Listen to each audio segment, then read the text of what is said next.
Bismillahirrahmanirrahim. Assalamualaikum warahmatullahi wabarakatuh. Alhamdulillah, sahabatku semuanya, kita bisa berjumpa lagi pada kesempatan kali ini. Semoga kita semuanya selalu diberikan kesehatan oleh Allah Subhanahu wa taala, dijauhkan dari segala marah bahaya apapun, dan semoga kehidupan kita semuanya selalu diberikan keberkahan oleh Allah Subhanahu wa taala. Amin ya Allah ya rabbal alamin. Alangkah baiknya untuk mengawali pertemuan kita pada hari ini, kita awali juga dengan membacakan salawat kepada Rasulullah Shallallahu Alaihi Wasallam. Semoga kita semuanya mendapatkan syafaat uzma di yaumil qiyamah nanti. Amin ya Allah ya rabbal alamin. Sallallahu ala Muhammad. Sallallahu alaihi wasallam. Sallallahu ala Muhammad. Sallallahu alaihi wasallam. Sahabatku semuanya, di video sebelumnya kita sudah membahas tentang syarat tayamum, kemudian rukun tayamum, dan insya Allah pada kesempatan kali ini kita akan mencoba membahas tentang pembatalan tayamum. Menurut fikih Islam lengkap, penjelasan hukum Islam madhab Imam Syafi'i. Di sini dijelaskan bahwa perkara yang membatalkan tayamum itu ada tiga, yaitu yang pertama, semua perkara yang membatalkan wudhu. Yang kedua, melihat air di luar waktu sholat. Yang ketiga, murtad. Mari kita jelaskan satu persatu. Yang pertama, jadi hal-hal yang membatalkan tayamum itu adalah yang pertama, semua perkara yang membatalkan wudhu. Dan kita sudah diketahui oleh kita semua bahwa hal-hal yang membatalkan wudhu itu menurut dalam kitab Safinatun Najah itu ada 4. Yang pertama, adanya yang keluar dari kubul atau dubur, baik itu yang biasa ataupun yang luar biasa. Jadi seperti yang biasa seperti kentut, air kencing, buang air besar, itu hal yang biasa yang keluar dari kubur atau dubur. Kemudian atau hal yang luar biasa, misalkan ada keluar kelereng dari dalam dubur, atau keluar batu dari dalam dubur. Nah, itu juga dapat membatalkan wudhu, karena apapun yang keluar dari kubu ataupun dubur, baik yang biasa maupun yang luar biasa, itu dapat membatalkan wudhu dan tayamum. Yang kedua yang membatalkan wudhu dan tayamum itu yaitu hilangnya akal, baik itu karena tidur ataupun selain dari tidur. Jadi ketika kita kehilangan akal karena tidur atau karena mabuk atau karena penyakit apa yang bisa menghilangkan akal, dan itu bisa membatalkan wudhu dan tayamum.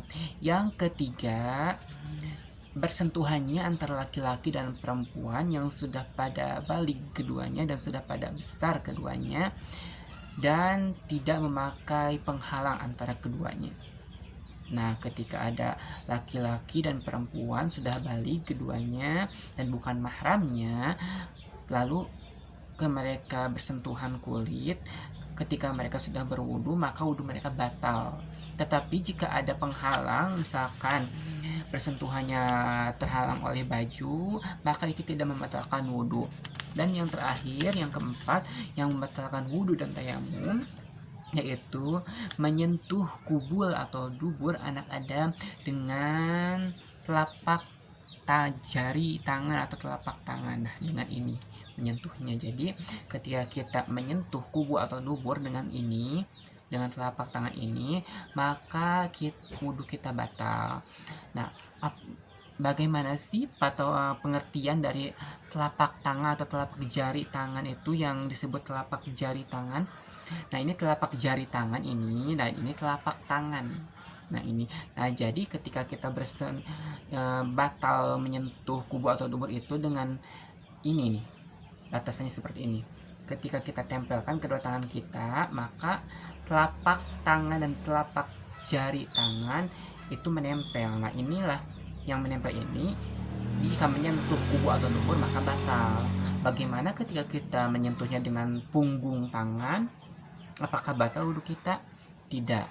Tidak batal ketika kita menyentuhnya dengan punggung tangan atau dengan pinggirnya, tidak batal karena itu ketika ditempelkan tidak menempel. Jadi batal itu ketika kita menyentuhnya dengan telapak tangan dan telapak jari tangan ini, batal wudhunya. Dan tidak akan batal menyentuh dengan ini ketika memakai penghalang, ketika menggaruknya atau menyentuhnya dengan baju, ada penghalang baju, ada penghalang celana, maka tidak akan batal wudhu kita. Nah itu yang membatalkan wudhu dan tayamum. Yang kedua yang membatalkan tayamum itu melihat air di luar waktu sholat. Maksud dari melihat air di luar waktu sholat adalah ketika tidak sedang sholat, menunaikan sholat, dan sebelum mengerjakannya. At-Tirmizi dan selainnya meriwayatkan dari Abu Zar radhiyallahu anhu bahwa Rasulullah shallallahu alaihi wasallam bersabda, sesungguhnya tanah yang baik adalah suci bagi seorang muslim walaupun dia tidak mendapatkan air selama 10 tahun. Jika mendapatkan air, hendaknya dia berwudu karena itu lebih baik. Nah, dalil ini menunjukkan bahwa tayamum itu menjadi batal jika ada air. Jadi, ketika ada air, maka tayamum kita batal. Atau misalkan seperti ini, kita itu menyangka ketika akan bertayamum sudah mencari-cari air kemana-mana tidak ada, tapi dalam hati kita menyangka bahwa di suatu tempat pasti ada air, maka itu batal tayamum kita. Karena kita menyangka ada air di suatu tempat, itu juga bisa membatalkan tayamum. Dan ketika ada air juga di depan kita, itu otomatis sudah batal tayamum kita karena air sudah jelas-jelas ada di depan kita. Jadi batal tayamum kita jika ada air atau kita menyangka ada air di suatu tempat. Jika memang kita menyangka ada air di suatu tempat, maka kita cari dulu ke tempat tersebut, kita pastikan bahwa di situ ada air atau tidak. Ketika ada air maka kita harus berwudu, tetapi ketika tidak ada air maka kita nggak boleh bertayamum. Kemudian orang yang dibalut diperban harus mengusap bagian yang dibalut, bertayamum, dan mengerjakan sholat. Jadi boleh mengerjakan sholat. Jadi ketika ada orang yang terluka di daerah tangan atau daerah wajah, maka dia boleh bertayamum walaupun ada air karena itu dalam keadaan darurat. Boleh kita bertayamum walaupun ada air karena kita dalam keadaan sakit atau terluka tubuh kita, maka kita boleh bertayamum dengan mengusap luka di daerah luka tersebut yang sudah dibalut oleh perban, maka kita boleh bertayamum walaupun ada air.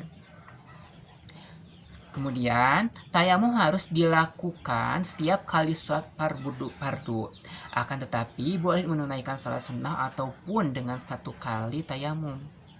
Sholat sunnah apapun, walaupun dengan satu kali tayamum. Jadi, tayamum itu hanya berlaku untuk satu kali sholat fardu. Nah, ketika kita akan melaksanakan sholat fardu lagi, maka kita harus bertayamum lagi. Tapi ketika kita mau melaksanakan sholat sunat, maka kita boleh bertayamum satu kali, walaupun sholat sunat berkali-kali. Jadi ketika kita sholat, kita tayamum untuk sholat duhur. Nah, kita sholat duhur, lalu setelah sholat duhur kita ingin melaksanakan sholat sunat ba'da duhur. Kita boleh melaksanakan sholat ba'da duhur walaupun tidak tayamum lagi, karena itu sholat sunat. Jadi yang selanjutnya Abu Dawud dan selainnya meriwayatkan dari Jabir radhiyallahu anhu, dia berkata, kami melakukan perjalanan. Seseorang di antara kami terkena batu sehingga kepalanya terluka. Kemudian dia bermimpi dan bertanya kepada para sahabatnya, adakah keringanan bagiku untuk bertayamum? Mereka menjawab, kami tidak mendapatkan keringanan bagimu karena engkau mampu memakai air. Kemudian dia mandi dan mati. Tatkala kami sampai kepada Rasulullah SAW, maka kami memberitahunya. Beliau atau Nabi Muhammad SAW berkata, mereka membunuhnya. Mudah-mudahan Allah membunuh mereka. Mengapa mereka tidak bertanya jika memang tidak mengetahui? Sesungguhnya obat kebodohan adalah bertanya. Sesungguhnya cukuplah baginya untuk bertayamum dan membalut lukanya, kemudian mengusapnya dan membasuh seluruh badannya.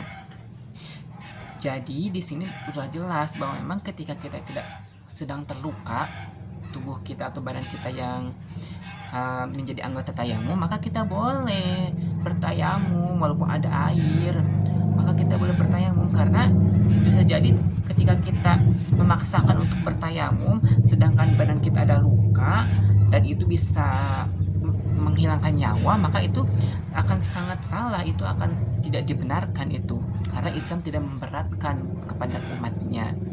Jadi ketika memang ada luka ya kita boleh bertayamum walaupun ada air.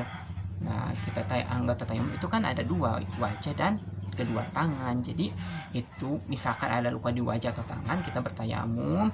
Maka selebihnya atau badan kita yang sehat, maka kita boleh membasuhnya dengan air ketika mau mandi. Kita boleh membasahinya dengan air walaupun ada air, tapi kita bertayamum boleh karena ada dalam keadaan darurat.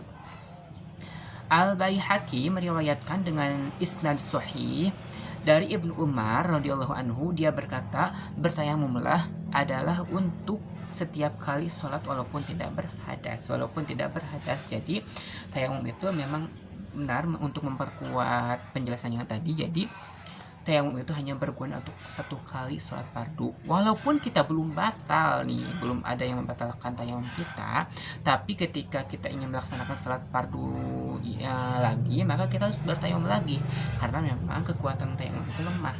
Jadi hanya bisa berguna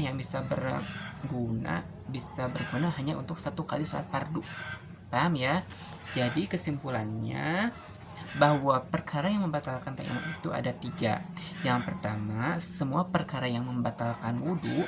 Yang kedua, melihat air atau menyangka ada air di luar waktu sholat.